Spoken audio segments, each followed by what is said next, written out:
Oi, turma, tudo bem? Sejam bem-vindos ao primeiro curso online organizado pela Liga Regional de Xadrez Mata Vertente. Eu sou o árbitro internacional Elcio Mourão. Esse curso tem a chancela da Confederação Brasileira de Xadrez e pela Federação Mineira de Xadrez. E nesse primeiro módulo nós vamos ver as regras atualizadas da FIDE, as leis da FIDE. Sejam bem-vindos. Então vamos fazer uma passagem pelo histórico da lei do xadrez na FIDE. Em 1929, a lei do xadrez foi divulgada em língua francesa, 5 anos após a fundação da FIDE. Em 1952, na Assembleia Geral da FIDE, editou com emendas, versão revisada. Já em 1966, foi editada a versão comentada da lei. Em 1974, as regras foram editadas a primeira versão em inglês, com emendas e comentários. Em 1997, foi dividida em regras básicas de jogo, regras de competição e apêndice, mudanças apenas de 4 em 4 anos. Em 2012, no Congresso de Istambul, foi aprovada emenda que não chegou a vigorar. Em 2013, no Congresso de Tallinn, foi aprovada a lei com entrada em vigor no mês 7 de 2014, que vigorou até 30 de 6 de 2007. No Congresso de Baku, em 2016, foi aprovada a nova lei codificada com entrada em vigor em 1º de julho de 2017. Essa foi a passagem, os principais momentos da lei do xadrez na FIDE. Prefácio. Versão sobre a abrangência da lei. Aborda questões do detalhe das regras. Estabelece as condições necessárias para o torneio ser válido para a rede FIDE. A lei do xadrez, entretanto, não pode prever todas as situações possíveis que possam acontecer durante o andamento de uma partida. O árbitro deve agir com bom senso para chegar a uma decisão correta, quando interpretar as situações análogas tratadas na lei. Regras básicas do jogo. Vamos passar rapidamente por alguns artigos. Primeiro, a natureza e o objetivo do jogo. Segundo, posição inicial das peças no tabuleiro. Terceiro, movimento das peças e movimentos especiais. Quarto, ato de mover as peças. Quinto, término da partida. Sexto, relógio de xadrez e queda de seta. Sétimo, irregularidades. Oitavo, anotações dos lances em planilha. Nono, partida empatada e reivindicações. 10º, pontuação das partidas. 11º, conduta dos jogadores. 12º, papel do árbitro, funções e penalidades. O xadrez rápido, xadrez blitz, sistema algébrico e regras do jogo com cegos e dever. Diretrizes. 1. Suspensão de partidas. 2. Regras de xadrez 960, xadrez randômico. 3. Partidas sem incremento, final acelerado. Nota. A lei anterior era apêndice E, F e G. Condições necessárias para valer rating. O torneio deverá ser jogado com total observância da lei do xadrez da FIDE. A FIDE recomenda que até mesmo as condições não válidas para a rede FIDE sejam disputadas com observâncias da lei do xadrez da FIDE. Prefácio da lei. Vez de jogar. Disse que o jogador tem a vez de jogar após o adversário efetuar sua jogada. Artigo 1.3. Lance legal efetuado não tem volta. O lance é considerado como efetuado após o jogador soltar a peça numa casa. Artigo 1.3. Se a peça foi solta preenchendo os requisitos legais, o jogador não pode desistir do lance. Artigo 4.7. Ato de mover as peças. Na sua vez de jogar, o jogador deve mover a peça de acordo com as regras descritas na lei do artigo 3.1 ao artigo 3.9. Cada lance deve ser feito com uma das mãos. artigo 4.1. Ajuste de peça. Somente o jogador que tem a vez de jogar pode ajustar as peças no tabuleiro, desde que antes fale jadube, que significa eu arrumo, artigo 4.21. Qualquer outro contato físico com a peça, exceto no caso de contato claramente acidental, deve ser considerado como intencional, artigo 4.22. Peça tocada é peça jogada. A lei diz que o jogador só é obrigatório a jogar a peça tocada com a intenção de mover ou capturar. Artigo 4.3. Nunca será obrigado a jogar a peça que tenha tocado acidentalmente. Artigo 4.22. Jogada completa. Após efetuar o lance e acionado o relógio, um lance é considerado como completo quando a. Termina a partida, caso de mate, artigo 6.211. B. Efetuado seu próprio lance, caso não tenha acionado o relógio após efetuar o lance anterior, artigo 6.212. Alternativas válidas para promoção. O ato de promoção do peão pode ser, artigo 4.6, a. levando-se até a última casa e em seguida efetuando sua substituição pela nova peça, artigo 4.62. B. Retirando-se da penúltima e em seguida efetuando a substituição pela nova peça, artigo 4.61. E C. Removendo a peça do oponente capturada e efetuando a substituição pela nova peça, artigo 4.63. Lance ilegal completo. Um lance é ilegal quando as regras descritas no artigo 3 não tiverem sido observadas. 3.10.2. O lance ilegal somente está completo após o jogador acionar o relógio. Artigo 7.51. Isto significa que o árbitro só poderá intervir após completado o lance ilegal. Isso é válido para os 3 ritmos do xadrez: stand, rápido e blitz. Lance ilegal completo é irregularidade. Sem dúvida, um lance ilegal completado é também uma irregularidade. Artigo 7.51. Mas sem toda irregularidade é um lance legal. O lance legal deve ser penalidade adequadamente. 1. Nos ritmos pensado e rápido, se for o primeiro lance legal. O oponente deve receber acréscimo de 2 minutos em seu relógio. Se for o segundo lance legal, o oponente vence e se tiver material para dar mate. 2. No blitz, se for o primeiro lance legal, o oponente deve receber acréscimos de 1 minuto em seu relógio. E se for o segundo lance legal, o oponente vence se tiver material para dar mate. Decisão conjunta da Comissão de Regras e de Árbitros da FIDE, interpretada e decidida em reunião de janeiro de 2018. Posição ilegal. Uma posição é dita como ilegal quando não pode ser alcançada imediatamente qualquer série de lances legais possíveis. Artigo 3.10.2. Alguns exemplos: rei em xeque, rei fora do tabuleiro, peão em casa de coroação, que não foi substituído, bispos brancos em mesma diagonal e não houve captura de peão branco. Quando a partida está terminada: A. Se ocorrer xeque-mate, artigo 1.42. B. Se ocorrer abandono, artigo 5.1. Se ocorrer um empate, artigo 5.2. D.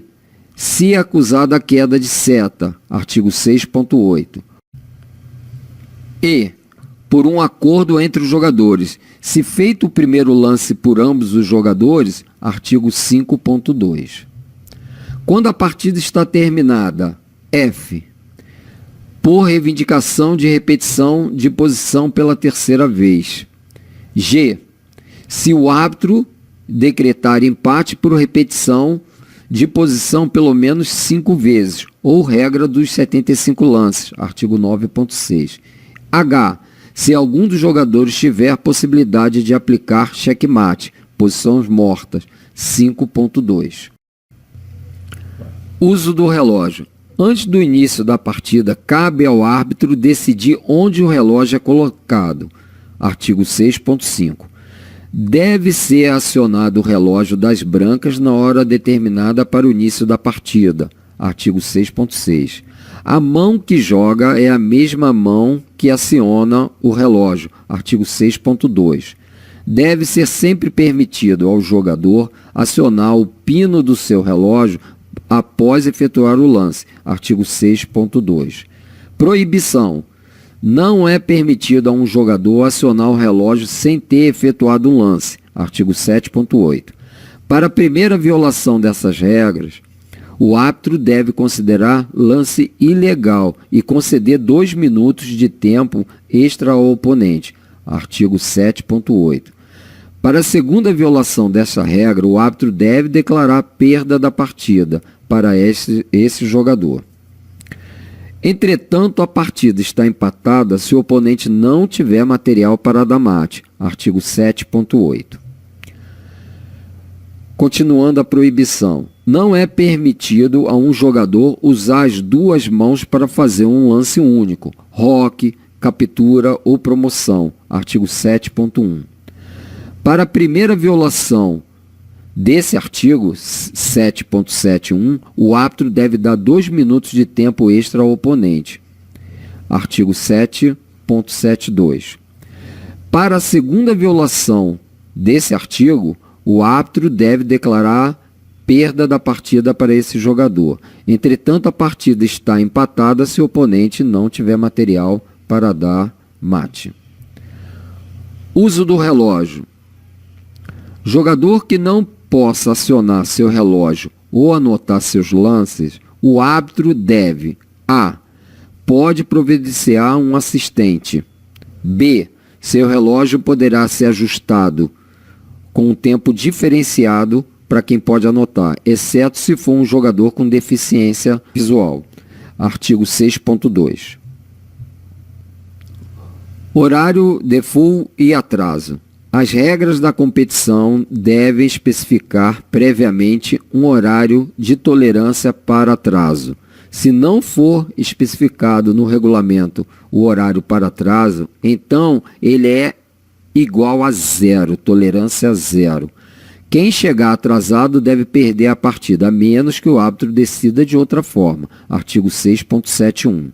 Se nenhum jogador estiver presente, o jogador com as brancas deve perder todo o tempo decorrido antes de sua chegada, a menos que as regras da competição especifiquem ou o árbitro decida de outra forma. Artigo 6.7. Uso do relógio e proibições. A. Manter ou parar a mão sobre o pino. Artigo 6.2. B. Acionar com força desproporcional o relógio.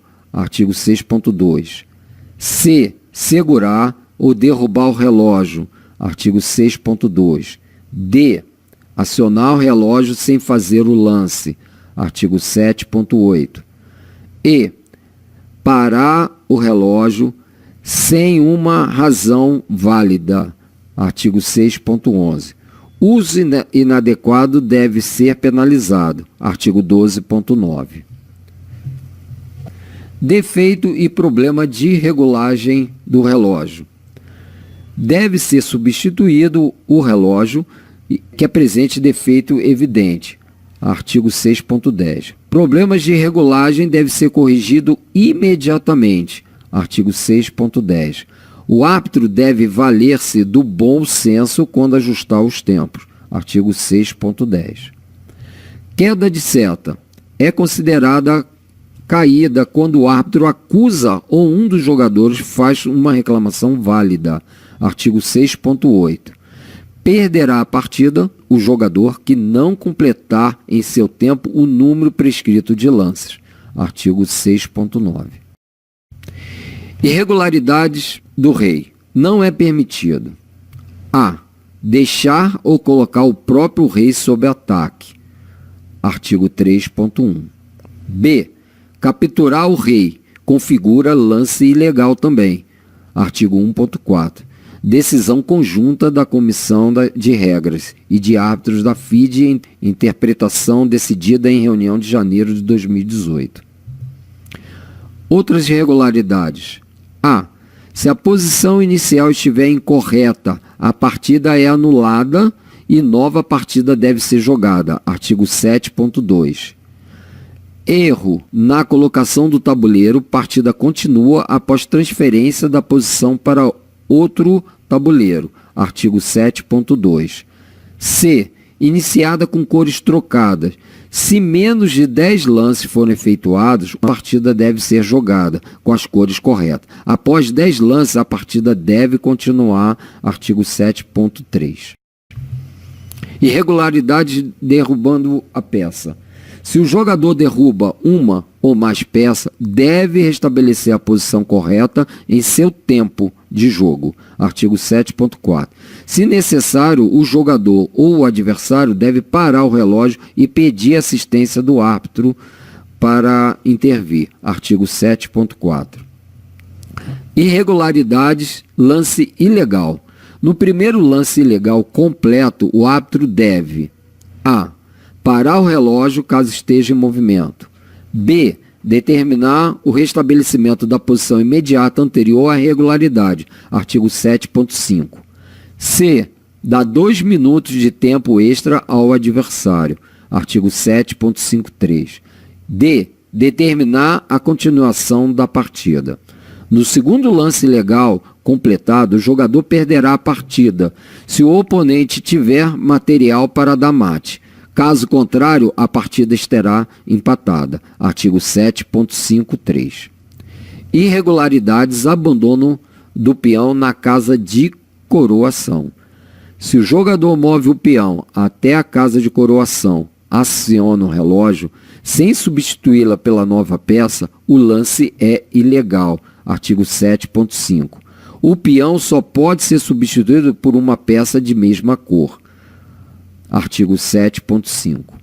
Irregularidade de deslocamento de peças. Se durante a partida descobrir-se que qualquer peça foi deslocada de sua casa correta, deve ser restabelecida a posição imediatamente anterior à irregularidade. Artigo 7.6.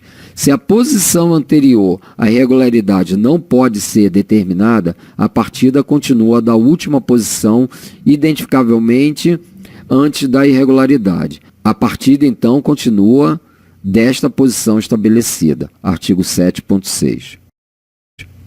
Anotações dos lances. É obrigatória a anotação em uma planilha dos próprios lances e os do adversário, de modo correto, tão claro e legível quanto possível. Artigo 8.1. É proibido anotar o lance antes de efetuá-lo no tabuleiro, exceto quando o jogador reivindicar o empate. Artigo 8.1. O jogador pode responder um lance do oponente antes de anotá-lo, se quiser, mas deve anotar seu lance anterior antes de fazer outro lance. Artigo 8.1. O jogador pode pedir a planilha do adversário para consulta, mas deve devolvê-la antes de jogar. Artigo 8.5. Partidas com relógio analógico. O jogador pode deixar de anotar quando faltar menos de 5 minutos, ou seja, no apuro de tempo. Artigo 8.4. Partidas com relógio digital, com incremento mínimo de 30 segundos por lance, o jogador não pode deixar de anotar em nenhuma hipótese. Artigo 8.4.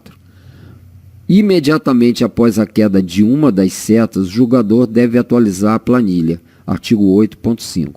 Um árbitro deve presenciar e registrar os lances caso os dois jogadores estejam desobrigados de anotar. Artigo 8.5. Uso de planilhas. Apenas para anotação dos lances. dos tempos, dos relógios, da oferta de empate, registro de reclamações e outros dados revelantes. Artigo 8.1. Durante a partida, a planilha deve estar sempre visível para o árbitro. Artigo 8.2. Uso de planilhas apenas para anotação dos lances, dos tempos, dos relógios, da oferta de empate, registro de reclamações e outros dados relevantes. Artigo 8.1. Durante a partida, a planilha deve estar sempre visível para o árbitro. Artigo 8.2. A planilha é de propriedade dos organizadores do evento, portanto, deve ser entregue ao árbitro após o término da partida. Artigo 8.3. Quem é o responsável pela entrega das planilhas? Normalmente, por cautela, o vencedor providencia a entrega da planilha ao árbitro. Artigo 8.7. Terminada a partida, os dois jogadores devem assinar as planilhas indicando o resultado correto. Artigo 8.7. Mesmo se incorreto, o resultado permanece, a menos que o árbitro decida de outra forma. Artigo 8.7. Ritual de proposta de empate. As regras de competição podem proibir empate de comum acordo em menos de um certo número de lances, ou mesmo em nenhuma hipótese. Artigo 9.1. Se permitido, pode oferecer empate ao oponente após executar o seu lance no tabuleiro. Artigo 9.12. A oferta é válida até que o oponente aceite, rejeite oralmente ou mesmo toque numa peça com a intenção de prosseguir o jogo. Artigo 9.1. A oferta de empate deve ser anotada na planilha com o símbolo de igual. Artigo 9.1. Hipótese de reivindicação de empate. A. Se uma posição idêntica estiver por aparecer ou apareceu no tabuleiro pelo menos por 3 vezes. Artigo 9.2. B. Se os jogadores efetuarem os últimos 50 lances consecutivos sem movimentar qualquer peão e efetuar captura. Artigo 9.2 a 9.5. Reivindicação de empate quando o jogador faz o lance que repete a posição. O jogador deverá anotar o lance que repetirá a posição pela terceira vez, que é o artigo 9.21. Anotado o lance que não poderá ser mudado, o jogador deve parar o relógio e chamar o árbitro. Artigo 9.2. O árbitro deverá parar o relógio caso esteja em movimento e verificar se o lance foi anotado. Se a reivindicação for correta, o árbitro deve decretar imediatamente o empate. Artigo 9.5. A reivindicação de empate com base na regra dos 50 lances obedece o ritual idêntico. Artigo 9.3. Reivindicação caso o oponente tenha feito o lance que repete a posição. O jogador deverá chamar o árbitro reivindicando o empate. Artigo 9.21. O árbitro deverá parar o relógio caso esteja em movimento e, se a reivindicação for correta, o árbitro deve decretar imediatamente o empate. Artigo 9.5. A reivindicação de empate com base na regra dos 50 lances obedece ao ritual idêntico. Artigo 9.3. Se a reivindicação de empate for incorreta, o árbitro deverá: A. Conceder 2 minutos ao oponente e 9.5 o artigo. E B. Determinar a continuação da partida, devendo o jogador realizar no tabuleiro o lance anotado na planilha. Artigo 9.5. Pontuação. O valor total que qualquer partida não pode exceder ao score máximo normalmente atribuído a uma partida, ou seja, 1 ponto. Artigo 10.2. Não são válidos, portanto, scores do tipo ao artigo 10.2, que é 0,0, ou menos e menos, ou meio e 0, ou vice-versa. Pontuação default de partida jogada. Vitória de brancas, 1 ponto. Vitória de pretas, 1 ponto. E empate, meio ponto. Artigo 10.1. Pontuação no caso de WO. Vitória de brancas, sempre mais e menos, vitória de pretas, menos e mais, e derrota por ambos os jogadores, menos e menos. Pontuação diferente do default. O organizador pode optar por outro sistema de pontuação, mas deve especificar no regulamento técnico, artigo 10.1. Será válido apenas para efeito de classificação final e premiação. Para fins de rating, prevalecerá o sistema default. Ambiente e área de jogo. Ambiente de jogo é composto pela área de jogo, banheiro, toalete, área de refeição leve, área reservada para fumantes, bem outros locais designados pelo árbitro, artigo 11.2. Área de jogo também é definida como lugar onde são disputadas partidas de um torneio, artigo 11.22. Pessoa que não seja jogador, o árbitro pode ter acesso à área de jogo com autorização do árbitro, artigo 11.2. Exemplos de cheating. 1. Receber lances de espectador, técnico e de outro jogador durante a partida, verbal ou gestos. 2. Consultar livros e anotações. 3. Consultar equipamentos eletrônicos, inclusive celular e modos de análise de xadrez. Segundo o Comitê Anti-Cheating da FIDE, cabe ao árbitro ficar atento durante o andamento da rodada nos casos de suspeita de cheating. Artigo 11.3. Medida contra cheating. Não tolerar o uso de programas de xadrez. Discreto controle de jogadores que frequentemente saem da sala de jogo para falar com outras pessoas ou que recebem sinalizações de espectadores. O árbitro pode solicitar permissão do jogador para revistar corporalmente de suas roupas, bolsas e outros itens pessoais em revista privada. Conduta dos jogadores e proibições. Portar no ambiente de jogo qualquer dispositivo eletrônico não especificamente aprovado pelo árbitro é o artigo 11.3.2. Entretanto, as regras de competição podem permitir que tal dispositivo seja guardado na bolsa do jogador, desde que esteja completamente desligado. Artigo 11.3. Esta bolsa deve ser guardada conforme instruções do árbitro. Ambos jogadores ficam proibidos de usar suas bolsas sem a permissão do árbitro. Se é evidente que o jogador trouxe tais equipamentos eletrônicos para o ambiente de jogo, deve perder a partida. O oponente deve vencer mesmo que não tenha material para dar mate. Artigo 11.3. Conduta dos jogadores e proibições. A. Atitude que cause má reputação ou desonre o jogo de xadrez. B. Sair do ambiente de jogo sem permissão do árbitro. C. O jogador com a vez de jogar não pode deixar a sala de jogo sem permissão do árbitro. D. Se previsto no regulamento técnico do evento, o oponente do jogador com a vez de jogar tem de se reportar ao árbitro para sair da área de jogo. E. Fazer comentários sobre a sua partida com a rodada ainda em andamento. F. Fazer uso de anotações, fontes de informação e conselhos, ou analisar em outro tabuleiro. G. Reclamar diretamente com o oponente. Falar com o oponente da vez do jogador, do oponente. I. Usar vestimenta inadequada. J. Fumar, inclusive cigarros, exceto na área determinada pelo árbitro. K. Permanecer no salão de jogos após o término da partida sem a permissão do árbitro. L. Distrair ou perturbar o oponente de qualquer maneira, fazendo reclamações ou ofertas de empate sem cabimento ou produzir ruídos. Persiste na transgressão, pode acarretar a perda da partida. O árbitro decidirá o score do oponente. Artigo 11.7.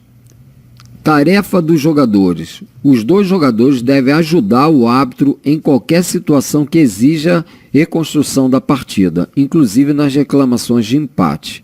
Checar a repetição de posição por pelo menos 3 vezes ou regra dos 50 lances. É tarefa dos jogadores, sob supervisão do árbitro. Apelação. É permitido apelar contra qualquer decisão do árbitro, mesmo que tenha assinado a planilha, a menos que o regulamento técnico do torneio decida de outra forma. Artigo 11.10. Penalidades. Opções de penalidade disponível para o árbitro. 1. Advertência. Artigo 12.9. 2. Aumentar o tempo remanescente do adversário. Artigo 12.9. 3. Reduzir o tempo remanescente do infrator. Artigo 12.9.3. 4. Aumentar os pontos ganhos na partida pelo adversário. Artigo 12.9. Opções de penalidade disponível para o árbitro, continuando. 5. Reduzir os pontos ganhos na partida pelo infrator. Artigo 12.9.5. 6. Declarar a perda da partida e o score do adversário. Artigo 12.9.6. 7. Aplicar multa anunciada com antecedência. Artigo 12.9.7. 8. Exclusão de uma ou mais rodada. Artigo 12.9. E 9. Exclusão da competição. Conduta de espectadores. É vetado ao espectador interferir numa partida. Artigo 12.7. O árbitro pode expulsar do salão esse infrator. Artigo 12.7. Espectador, se observar uma irregularidade, pode informar o fato somente ao árbitro. É proibido, sem autorização do árbitro, o uso de celular ou outro dispositivo de comunicação na sala de jogo ou qualquer área contínua do salão. Jogador que terminar a partida passa a ser espectador. Artigo 12.7. Xadrez rápido. Partida de xadrez rápido é aquela em que todos os lances deverão ser completados em um tempo fixo de mais de 10 minutos e menos de 60 minutos para cada jogador no relógio mecânico. A1. No relógio digital, em tempo principal, mais 60 vezes o incremento. Os jogadores não precisam anotar a partida, mas não perdem seus direitos relativos a reclamações com base em planilha, caso repetição, regra dos 50 lances. A2. Quando houver supervisão de um árbitro para cada 3 partidas, valem as regras de xadrez pensado. Cada partida é gravada pelo árbitro ou seu assistente e, se possível, por meio de aparelhos eletrônicos. O jogador pode, a qualquer momento, na sua vez de jogar, pedir para que o árbitro ou o assistente lhe mostre a planilha. Isto pode ser solicitado no máximo por 5 vezes durante a partida. Se for solicitado mais vezes, deve ser considerado como tentativa de distrair o adversário. A 3.2. Xadrez rápido e blitz, regras específicas. 1. Uma vez efetuados os 10 lances iniciais, A. Não se pode reclamar na posição inicial. B. Nenhuma mudança pode ser feita na configuração dos relógios, a menos que a programação do evento seja desfavoravelmente afetada. C. Nenhuma reclamação pode ser feita relativamente à colocação incorreta das peças, posicionamento do tabuleiro e acerto dos relógios. 2. Se o árbitro observar um lance ilegal completado, deve decretar um lance impossível. A.4. 3. Se ambos os reis estiverem em xeque ou caso a promoção de um peão não foi completada, o árbitro deve aguardar que o próximo lance seja completado para decretar empate. 4. Se o árbitro observar queda de seta, pode acusá-la. A.4. Xadrez blitz. A partida de blitz é aquela em que todos os lances deverão ser realizados num limite de tempo fixo de 9 minutos, ou menos para cada jogador no relógio mecânico. No relógio digital, tempo principal mais 60 vezes o incremento. B.1. Xadrez blitz. Os jogadores não precisam anotar a partida, mas não perdem seus direitos relativos a reclamações com base em planilhas, caso, repetição e regra de 50 lances. Quando houver supervisão de um árbitro para cada partida, vale as regras de xadrez pensado. B.3. Cada partida é gravada pelo árbitro ou seu assistente e, se possível, por meios eletrônicos. B.3. O jogador pode, a qualquer momento na sua vez de jogar, pedir para que o árbitro ou assistente lhe mostre a planilha. Isso pode ser solicitado no máximo por 5 vezes durante a partida. Se for solicitado mais vezes, deve ser considerado como tentativa de distrair o adversário. B.3. Xadrez Blitz. Caso contrário, aplicam-se as regras de xadrez rápido. As penalidades mencionadas no artigo 7 e 9 das regras de competição devem ser de 1 minuto ao invés de 2 minutos. Sistema algébrico para anotação. A FIDE reconhece apenas o sistema algébrico de anotação das partidas. Planilhas usando outra anotação que não seja algébrica não pode ser usada como prova nos casos em que normalmente a planilha de um jogador é usada para efeitos de reivindicação. O árbitro que observar um jogador utilizando outro sistema de anotação que não seja o algébrico deve alertá-lo sobre essa exigência. Apêndice C. É aceitável a forma extensa contendo a casa de partida e a casa de chegada. Exemplo, bispo de B2 foi para E5, cavalo de G1 foi para F3. Jogo com cegos e deficientes visuais. Eis algumas das diferenças de jogo com cegos. A. Uso de tabuleiros, peças e relógios especiais. B. Os lances são anunciados por voz. Normalmente se usa um gravador em fita. D. O cego só é obrigado a jogar uma peça após retirá-la do orifício da casa, peça tocada, apêndice D.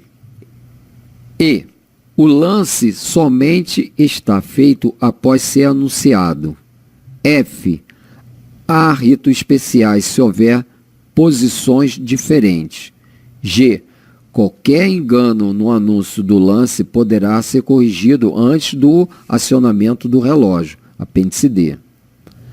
Partidas suspensas. No século XX, a maioria dos torneios em especiais de competições da FIDE eram disputadas com partidas suspensas. Com o advento dos computadores, referidas suspensões de partidas foram eliminadas da competição da FIDE. Com o surgimento dos relógios digitais, os torneios passaram a ser jogados com incremento por jogada. Atualmente, o incremento está padronizado para 30 segundos por lance. Regra do xadrez 960. A. A posição inicial pode ser gerada por moeda, dados, cartas ou por programa de computador. B.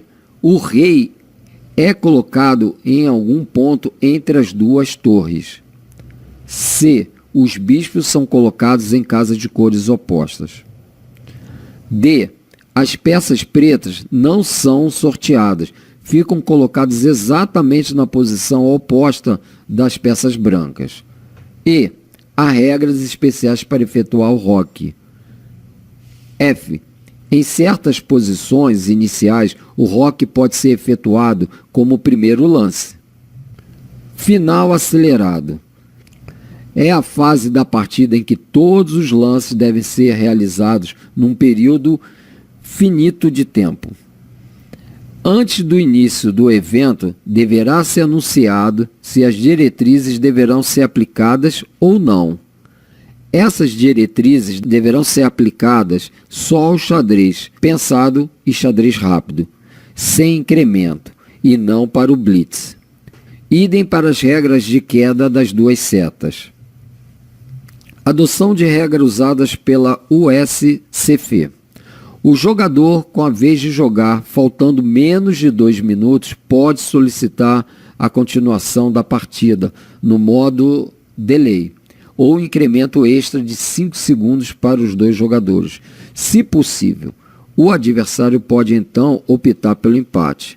Caso contrário, e se o árbitro aceitar a proposta, o relógio mecânico será substituído pelo digital, com um ajuste de tempo extra remanescente dos 2 jogadores. O adversário será contemplado com 2 minutos extra e a partida prosseguirá.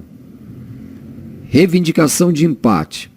Se 3.4 não for aplicável e o jogador tiver menos de 2 minutos para queda de seta, pode parar o relógio, chamar o árbitro, reivindicar empate antes da queda de sua seta.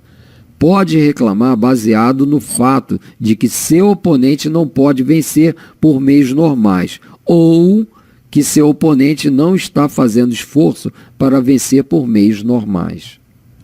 O árbitro terá as mesmas alternativas elencadas no artigo 10.2 da lei: aceitar, adiar ou recusar. A última diferença é que sua decisão não será definitiva, como ocorria anteriormente. Será temerável a aplicação de diretrizes 3 em competição nos países, devido à dificuldade de operacionalização. Glosário. A edição de um glosário por parte da FIDE tem sido uma demanda constante da comunicação enxadrística mundial. O glosário não faz parte integrante da lei e, por isso, poderá ser atualizado sempre que for necessário. Como se sabe, a lei e os apêndices só podem ser mudados de 4 em 4 anos. Então, turma, estamos finalizando o módulo 1, com a atualização das regras FIDE. Qualquer dúvida que vocês tenham sobre o módulo, faça anotação, a observação, e na aula presencial, com certeza, nós vamos tirar essas dúvidas. Tá? É sempre importante vocês estarem atualizados com as regras da FIDE, porque normalmente costuma ter alterações. Então, é importante o árbitro estar atento a essas mudanças. Vamos dar início agora ao módulo 1, a parte 2, que é a postura do árbitro e a ética. Certo? Então, vamos lá.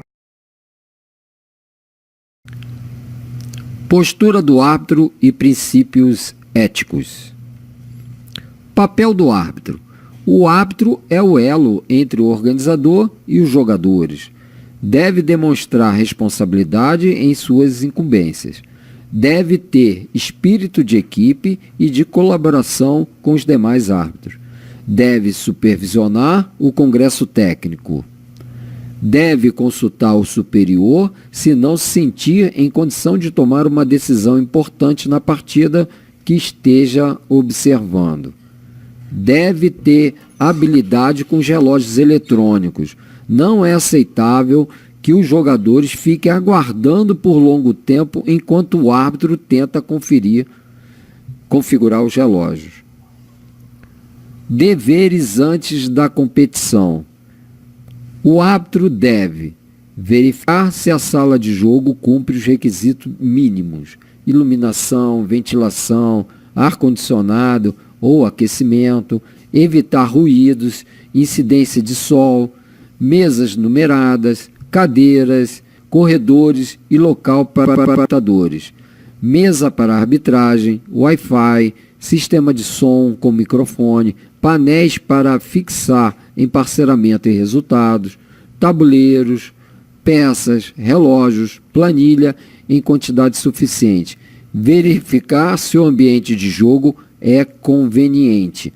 Banheiros, bebedouros, sala de análise e área de fumantes. O layout da sala de jogo, o árbitro deve atentar para a distância entre as mesas. Pelo menos ter de 3 a 4 metros entre uma mesa e outra. Mesas e cadeiras, como vocês podem ver na imagem o Mundial de 2016. É muito importante que o árbitro-chefe verifique se as medidas das mesas estão corretas, se estão numeradas, se as cadeiras estão nas medidas certas, se são suficientes e confortáveis para os jogadores. Em eventos top, é importante verificar e colocar prisma com o nome do jogador, com título e rating, como vocês podem observar na imagem. O europeu individual de Michelin em 2017, para vocês terem uma ideia de distância e condição confortável para o jogador. Eventos de alto nível. Esse ano nós tivemos a final do Campeonato Brasileiro e vocês observam a qualidade e a condição que foi oferecida aos jogadores. Mundial de Cadetes em 2017. Radjabov e Anand em 2016. O árbitro deve verificar se a sala de jogo é conveniente e atende os requisitos mínimos exigidos para um bom andamento da competição. Deve checar iluminação, aquecimento, o ar-condicionado, ventilação e barulho. Checar também peças. O árbitro tem o dever de verificar se as peças estão nas medidas corretas, se são peças de madeira, plástico ou imitação. O rei pelo menos com 9,5 cm, a dama com 8,5 cm, o bispo com 7 cm, cavalo com 6 cm, torre com 5,5 cm e peão com 5 cm. A base do diâmetro de cada casa é de 40% a 50%, sem o brilho e com estabilidade. Em eventos de FIDE, eventos de nível 1, definidos pela EVA, é recomendável o uso de peça stout. Checar tabuleiros. Tabuleiros de madeira, napa ou cartão com casas variando de 5 a 6 centímetros. Evento FIDE recomenda esse tabuleiro de madeira. Relógio para torneios top, como vocês podem ver na imagem, o XL DGT. Regulagem de relógios. Checar relógios eletrônicos, configuração e bateria. Caso utilizados relógios analógicos, deverão ser acertados de forma que a cada relógio registre o horário de 6 horas para o primeiro controle de tempo. Portanto, num ritmo de 2.0, a partida deve começar às 4 horas no relógio. Material de apoio. Checar a quantidade suficiente de planilhas. Vocês podem observar a planilha em 2017 jogada em Gibraltar pelo Ivan Chuca. A planilha não precisa ser impecável, basta que seja legível de modo a facilitar a montagem do arquivo para ser digitado em PGN. Deveres do árbitro durante a rodada. Assegurar fair play e por isso deve evitar o checking por parte dos jogadores. O árbitro deve estar ciente de que, em alguns casos, o jogador que faz cheating recebe informações por terceiro.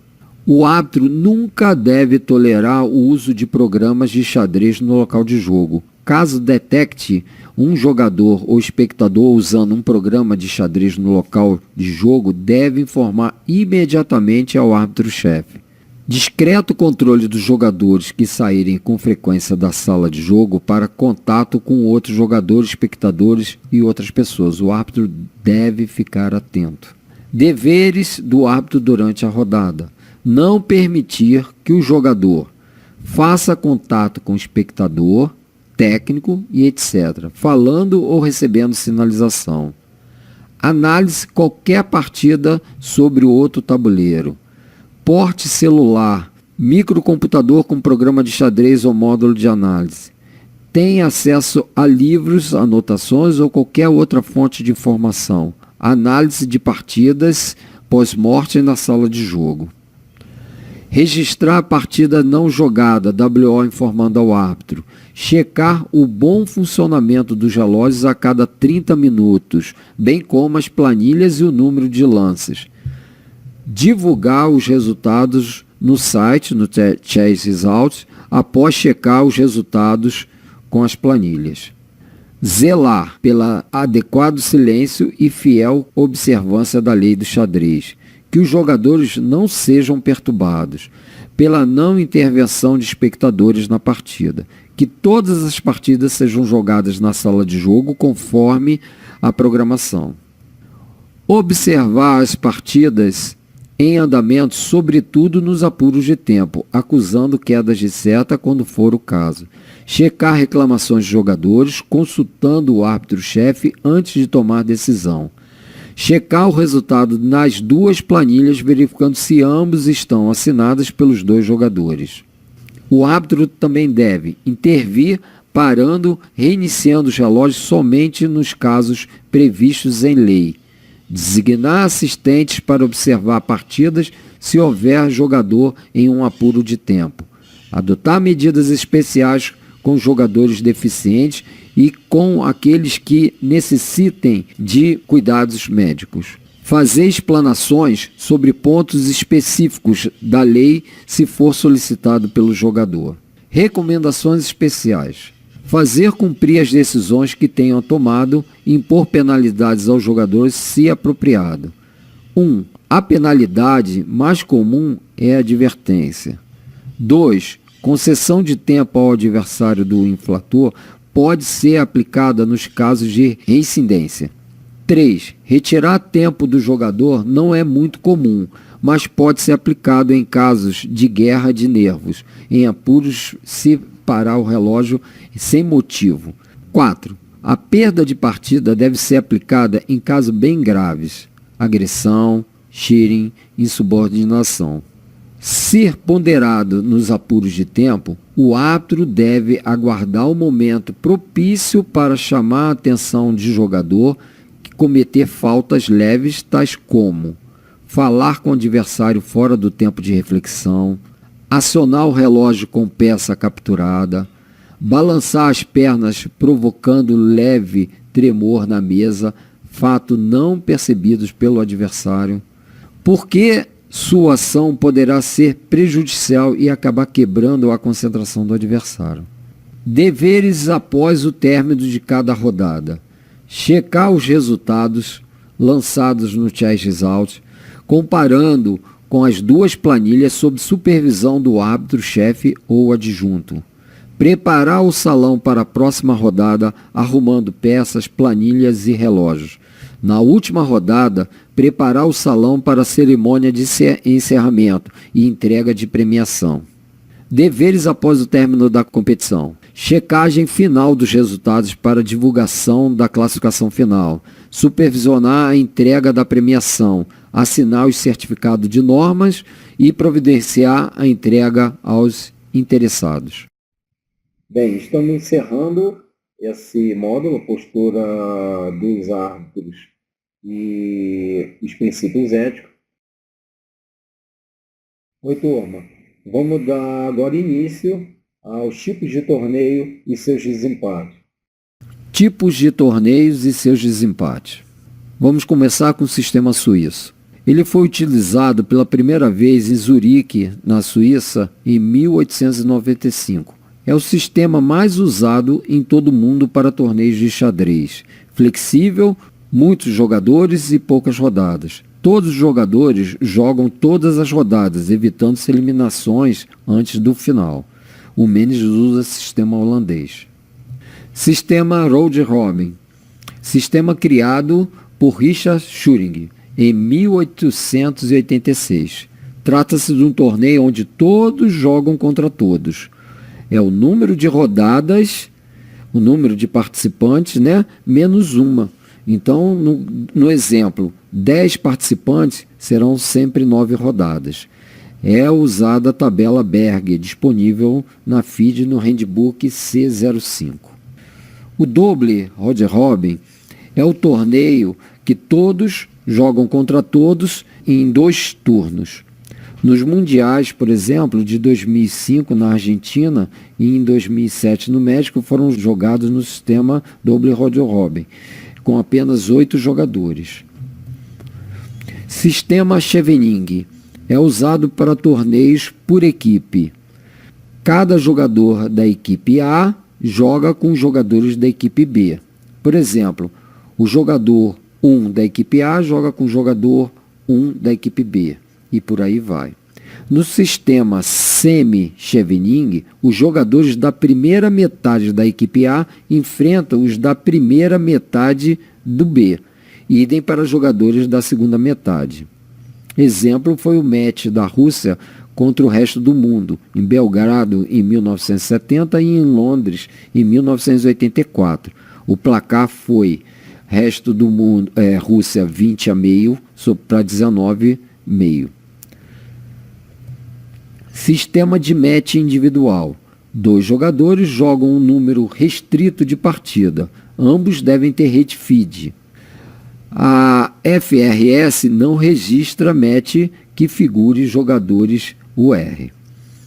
Se o jogador vence o match, as partidas subsequentes não serão válidas para cálculo de rate feed. Sistema mata-mata. Por exemplo, a final do Campeonato Brasileiro de 2018 será pelo sistema de match mata-mata com 16 participantes. Teve uma premiação mínima de R$36 mil. Torneios por categoria, por idade. Então se padroniza sub-8 pré-mirim, sub-10 mirim, sub-12 pré-infantil, sub-14 infantil, sub-16 cadete, sub-18 infanto-juvenil, sub-20 juvenil. Aí depois nós temos mais de 50, que é o sênior, e mais de 65, que são os veteranos. Esses naipes, segundo o COB, masculino e feminino. Sistema de desempate. O sistema de desempate a ser usado num torneio em geral consta no regulamento técnico. Se não consta no regulamento técnico, deve ser anunciado no Congresso Técnico ou antes da primeira rodada. É sempre proibido o sorteio dos critérios de desempate. Desempate mais utilizados é o bushel total, BT, a soma dos pontos dos oponentes, bushel mediano, o bush total com cortes na pontuação de 2 adversários, por exemplo, com mais ponto e com menos ponto, o bush com um corte e o bush com corte da pontuação de adversário com menos pontos, todos com ajustes. Desempate mais utilizados também. Sonny Bonneberg, que é 100% os pontos do oponente que venceu, 50% dos pontos do oponente em que empatou e 0 dos oponentes em que perdeu. Sistema COIA é 100% dos pontos do oponente com 50% ou mais dos pontos disputados. Desempate mais utilizados. Resultados da partida individual. Vence quem tiver o melhor resultado dos confrontos, aplicado se todos jogam entre si. Maior número de vitórias.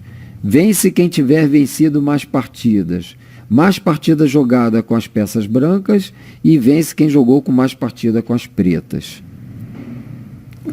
Sistema de desempate para Roder Hobby. Os códigos e as preferências. O 11 é o confronto direto. O 12, o maior número de vitórias. 52, Sonny Bonneberg. 53, o maior número de partidas com as pretas. E 45 é o sistema COIA. Todos esses códigos estão disponíveis no Swiss Manager. Desempate para torneios suíços. Os códigos 11, confronto direto. 12, maior número de vitórias. 53, maior número de partidas com peças pretas. 37, bushel com corte de um score. E 37, bushel sem corte. Esses dois, 37, pode haver mudança nos parâmetros. É questão de ajustes. Observações. Base regulamentar C.05. Comunicado CBX número 8 do ano de 2012. Swiss Manager, máximo 5 critérios. E nunca use o sistema Bushel, a família Bushel, para torneios Roder Robin. Oi, turma. Estamos encerrando, então, o tipo de torneio e seus desempates. E lembro que qualquer dúvida que vocês tenham nesses módulos, vocês anotam e levam para a aula presencial, tá bom? Lembrando que vocês estão recebendo no e-mail uma avaliação sobre esses módulos, tá? Prestem bem atenção, que é muito importante essa avaliação, que será entregue, eu vou receber essa avaliação no dia da aula presencial, combinado? Lembrando que esse curso é organizado pela Liga Regional de Xadrez Mata Vertente, com a chancela da Confederação Brasileira e da Federação Mineira de Xadrez. Tá certo? Aguardo vocês na aula presencial. Boa sorte!